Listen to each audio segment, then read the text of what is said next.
বিসমিল্লাহির রহমানির রহিম।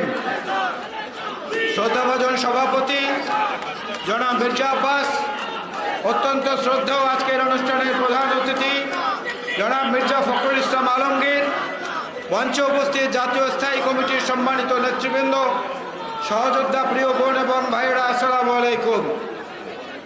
দীর্ঘ সময় বক্তব্য হয়েছে। এক দফা আমরা রোদ, ঝড়, বৃষ্টিকে উপেক্ষা করেছি, আর এক দফা এখন কড়া রোদকে উপেক্ষা করছি। এই উপেক্ষা এই আওয়ামী লীগ সরকারকে বাংলাদেশের মানুষও করছে গত 15 বছর ধরে। তারপরেও নির্লজ্জ বেহায়ার মতো জাতির ঘাড়ে চেপে বসা এই জগদ্দল পাথর সরাতে হবে। না সরালে বাংলাদেশ আওয়ামী বেয়াদব লীগের যে অসভ্যগুলো আছে, এই আওয়ামী বেয়াদব লীগের হাসান মাহমুদ, যাকে তার সভানেত্রী বলেছেন যে ও নাকি বিশ্বের সেরা বেয়াদব, ও